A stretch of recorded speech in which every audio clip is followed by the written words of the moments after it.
taking the lead well through Alvarez, but then having a man sent off in Joao Cancelo, an incident that led to a penalty from which the equaliser was scored by Andreas Pereira.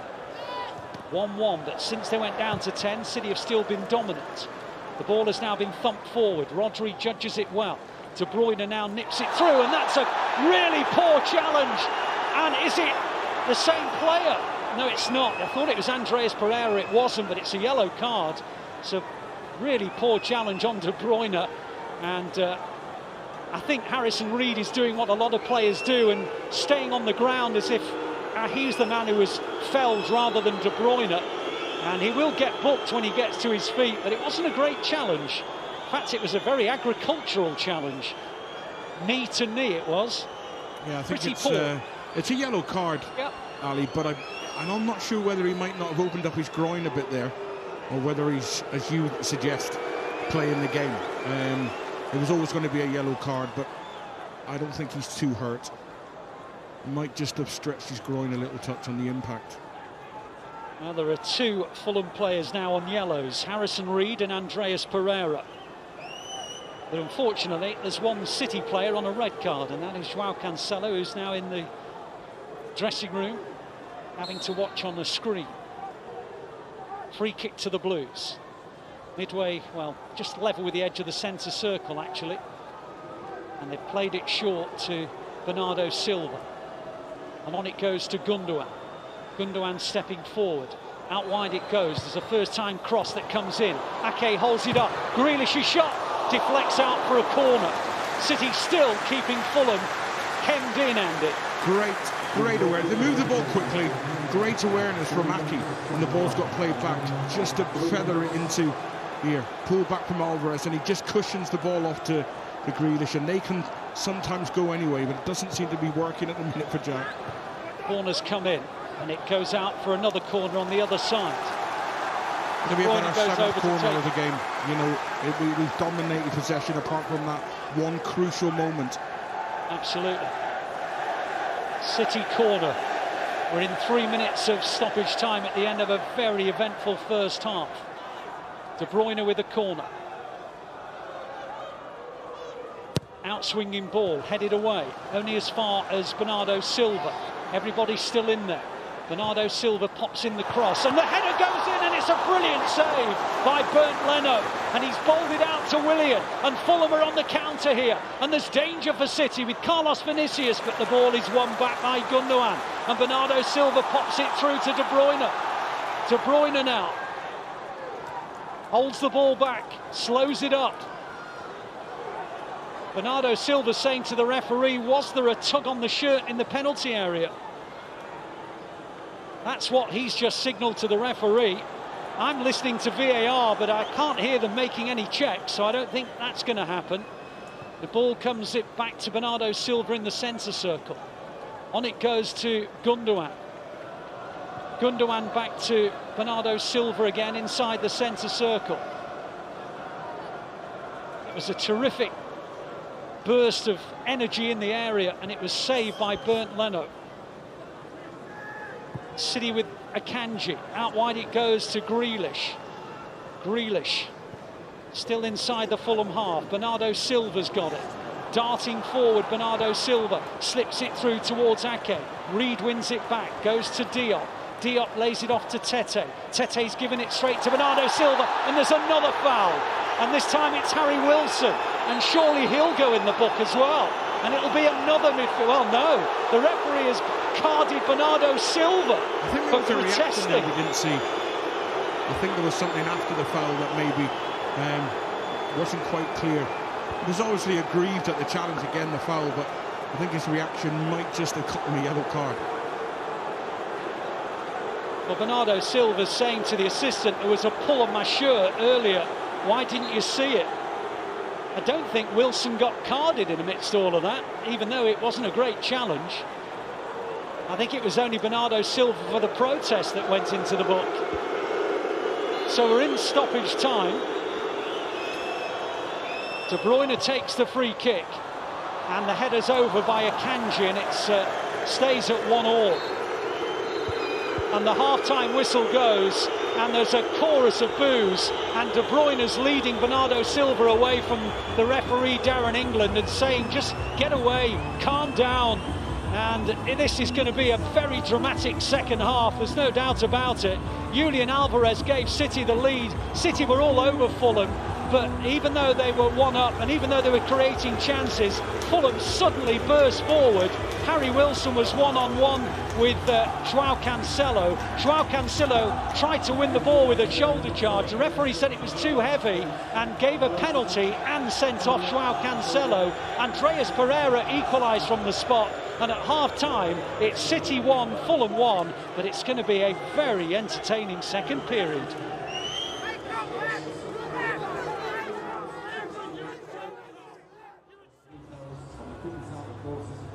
Well, real controversy, lots of drama, lots of talking points, and I'm sure that there's going to be plenty of discussion that's going to take place in our Matchday live studio in a few moments' time, where I'm sure it'll be interesting to hear what everybody thinks about that. There was a lot of heated discussion inside the City players' minds as they went off the field. Andy, was we just reflect on that, City have got to make sure they keep their cool now. They don't want to go down to 9. I just think that, you know, the emotions are high there at the end, and I think that's a good thing. You know, I think you need that fire. I think get the crowd up, manager motivate them at half-time, and I think they'll come out firing in the second half. And I expect us to dominate possession again. And I see us going on to win the game, and that's a brave thing to say when you're down to 10 men. But there's just there's a little edge to this game, and if we can maintain our composure, keep our heads, and let our football do the talking, we'll go on and win this game. OK, well, let's go to the studio and hear what Cel and the team have got to say about that. Well, what a fiery, tasty 45 minutes of football that was. It's half-time here at the Etihad Stadium. Manchester City 1, Fulham 1. So much to get into in that first half. To do that, I've got Joleon Lescott, Michael Brown and Steven McInerney.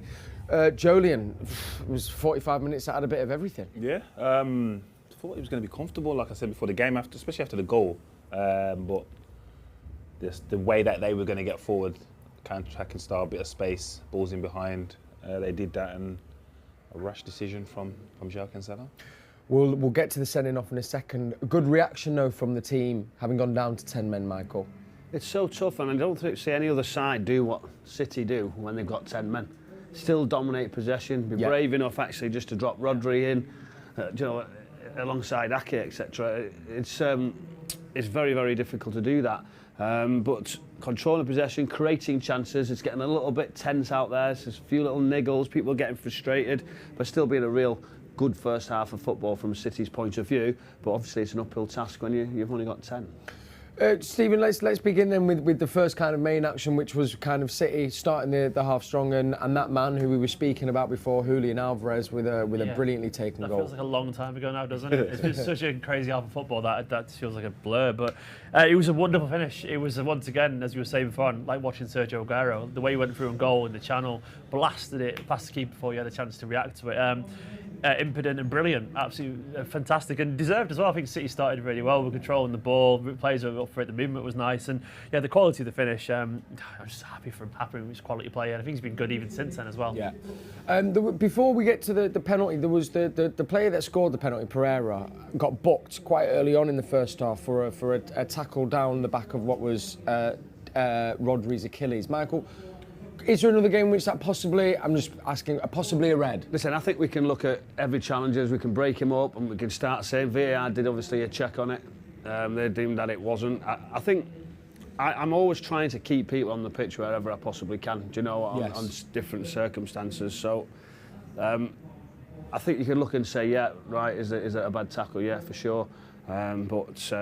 For me, I think it's more importantly is how City played, and we can talk about the red cards and things like that. But I still think it's been impressive how they've dominated. Bernardo going out on that right-hand side more than actual a central role.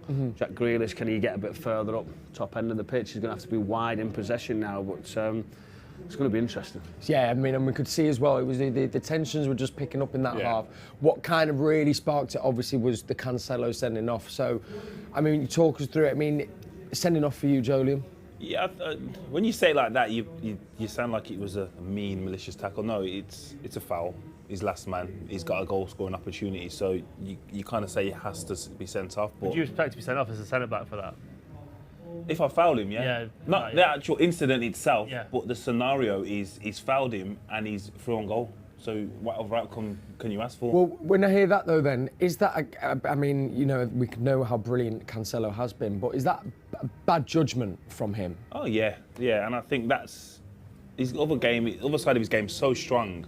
That's for me the weakest part, but not weak, just weaker than his attacking prowess. But in regards to them scenarios, I think he could trust his goalie. I think we've seen it many times, and that's the one thing where the red cards have caused City problems. I think Pep Guardiola will say, don't make that challenge, don't take the risk, we will still, if they get through and score, we'll still beat them. Now it's a totally different, and especially when thing. You're fouling someone in the box. If he's outside the box, I'm saying potentially foul him because you don't know he's going to score or whatever. But if you're fouling someone in the box, you know he's getting a penalty. But he buys the penalty really well. So he waits for the contact and he just leans slightly and then the contact comes in. But if you look at the contact, it's not side to side. Everybody's saying shoulder to shoulder. But because he just changes his body angle, it's then behind him. And at that point, so it's good forward play to put him in position. Yes. But João Cancelo's got to realise, I have to get this exactly correct. Or I don't make the challenge. And that's the one thing. He'd be saying, well, do you know what, I only shoulder charged him, but it's just at the wrong angle of his body that gets him into trouble. For you, if you were defending in that position, would you have just let him have the shot, do you reckon, Joleon? Yeah, I never made that because I was thinking about getting sent off, and you got to trust this. Listen, he's running so quick, right? He's running so quick. And you ask a player why you've made that decision, he's got like a second to think, I've got it. And literally, he's going at full speed. He's trying to recover. And you've got to give it good play by actually changing the body angle. That's what does João Cancelo, I think. Because he feels like he's got him, and he knows it's going to come. And he just moves, and he's down straight away. Yeah, I think his thought process is different when he's in them scenarios. I think he has such a mad level of composure when he's attacking. You see that it make them decisions so calmly. Where I think there's times that when he's defending, the thought process is a bit more erratic. Like as I said, keeper can make a save. You're in the box, so you're giving him a penalty regardless. So you're giving him a shot on goal anyway. So why not just take that scenario and still be on the pitch? Yes. You know what I mean? So that's one thing Pep's going to say straight away. He's going to go in and say, why did you touch him? Why did you give him the opportunity? Now it's difficult for our teammates. You've let everybody down. He'll be disappointed, but it's so close. The decision, fine margin, and he's made the wrong decision. He's got to leave that alone. So a lot of people on the questions as well at the bottom, someone saying, isn't it like double jeopardy? And I think that's only a thing, isn't it, when you play the ball, not the man? Is that right? So unfortunately, because he's played the man, not the ball, that kind of rules that out. Yeah, if he would have slid him and cleaned him out, but he's attempting to get the ball, he doesn't get sent off. What? Yeah. Because you're attempting to play the ball, he hasn't attempted to play the ball. He's just played the man. So that's why. Again, and then I don't even know if players are aware of that. So you might as well just go, okay, I'm going to clean you off. Take him out anyway. And get a yellow card. You get a yellow card, he's still on the pitch. Yeah, difficult. But Brownie, you said it as well. The reaction there was good, and just how difficult. I mean, I know that teams train a lot with 10 men for those scenarios, but to see the way City play. Of all teams, this is how they literally understand. They'll say we'll be 1 for 1 to make up the extra player again in possession. Nobody can do it like City. That's a fact. To control the game still out with as much possession. And I think Pep, there's one thing he stresses when they've got 10 men, be braver. I'm giving you the licence to stay on the ball, keep taking it. If you make a mistake, it's on me. I need that. You've got to all take the ball for that to work in tight situations under pressure. I really liked what I saw, to be honest, after that. I thought the reaction was fantastic. And the thing is, what we need to understand about these players is they are winners, and they're winners because they love a challenge. And right now, they've got a chance, essentially, in a game that's got a bit feisty, so there's a bit of needle, a bit of edge to it, which is good. The crowd are up for it. The players are clearly feeling a bit of self-injustice as well, because you saw Bernardo's reaction. They want to win this now, like they did anyway, but this now has become a real battle for them. And I think given the way that they play, and given the fact that they've got essentially now the odds are against them. I think Fulham might even feel that they're expected to go and win now, so they might even come back into the shell a little bit as well. So I think this game's going to be really good, and I think the players are going to really rise to this half of football. Looking at that second half, then, Michael, what is it that City need to do to try and get that winning goal? It's be patient. I think points. that's the point. Obviously, you've got to try and control the tempo because you're up against it with having that one less. Substitutions could be real key. You know, we see some dynamics of the change there where it could make the difference. Somebody can run in behind. Seeing the ball with Kevin De Bruyne with Alvarez still on the shoulder, you nearly got him away. Yes. Again. So I think those type of moments, getting Kevin De Bruyne in space, for me, you know something can happen. Yeah. Well, we've had a question come in, and I'll open this all to you all, but I'll begin with you, Julian, from Roger, who's used the WhatsApp number below there. He says, which player do you think has the ability to change the course of the game? They all have the ability, all of them. Who do I think this is probably set up for most? Depending on how Fulham approach it, you could say Jack. If they want to be more expansive, Fulham, that gives him more space, and I think giving him more space allows him to play at his best. But I'd say Alvarez, again, he's going to keep making them runs, and the attempts of the pass is going to keep coming through, so it's going to have to be a forward player. Do you think they go for it, though, Fulham, or do you think they get a similar game plan? It's a good question. You know, because you're never getting a better chance, are you, to win I think at the Etihad? What do you... I don't know if you would be, as I said, their game plan would have been be in the game at 60 minutes. I'll tell you now, that dressing room was going to be a lot better at half-time than they thought it would have been. But I think like, you come in here thinking, oh... Should we go for it, or do we invite City? I don't know. I don't think they'll go for it. I think they've got to stretch them when they get good possession of Fulham. I think they can that's where City I think they don't need for everyone to retract now. So, when we've seen, especially last week, we've seen like Vardy back. You don't need to do that now. You can't. When this kid can stay as the 9. Yeah, stay up there because we're still outnumbering them because we've still got bodies back there. So they can be a bit clever in how they approach second half. But I don't see them trying to think, well, we've got one more now, so we're guaranteed to win because you can get punished. There's been a couple of messages as well come in. I mean, there's a name, Stephen, that I'm sure all City fans are looking to possibly coming on. Haaland coming on. Is that something you'd like to see? Well, he's the kind of... The last 15, 20 minutes of the game, he was still chasing the win. You get Kevin De Bruyne out wide, whip across in, and his giant 6'5" legs will get onto the end of it in theory. And of course, it's not just him. We've got Foden as well on the bench, 2 City fans there who absolutely have the individual qualities to change the game for us. And I think we'll see both personally towards the end of the game. I think the dynamics of Phil Foden, for sure. To him, I think that can. He's going to be fresh, isn't he?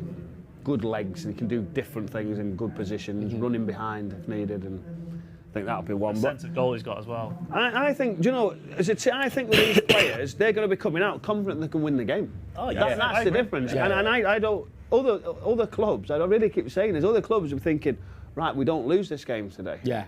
I don't think that's even in their mind. They just go and say, let's go and do it. Yeah. That's the mentality, isn't it, of the team? No, definitely. As I said, if you look at it in isolation, every one of the players now is going to be playing a role in the team that they are comfortable playing. Like, it's not changed a drastic formation that no one's used to. It's like, you're still going to receive the ball in this area, do what you can do. You're going to get the ball in this area, do what you can do. So, I don't think too much change for City. Imagine the boost as well they'll get if they get the 3 points today. This is the kind of confidence booster, isn't it? That will really drive the team on massively. I mean, like the pitches there, Pep Guardiola is literally going crazy at the referee. Yeah. So they've obviously got something that they're not happy with, some challenges for sure that they want to talk about. What'll be the key decision on the red as well? Some little fouls after that. Yeah. I don't know, as a manager, do you think he's got that in him to actually try and put that pressure on him because he knows it's such a tight one today? I think his presence puts that on him anyway, regardless of what. That referee's going to feel pressure when Pep Guardiola is speaking to you. He has that aura, so I'm sure. I don't think he'll be going out there thinking I need to level it up, but he'll be aware of what he's saying. Well, let's see that energy. Hopefully he'll be ripping onto the pitch. They've just made their way back out now, and we know how important as well the fans are going to be in the stadium. So it's 1-1 at half-time against Fulham. Could that man make an appearance? Well, we'll find out in the next 45 minutes. Alistair Mann's with Andy Morrison with commentary on the City app. We'll be back at full time. Come on, City.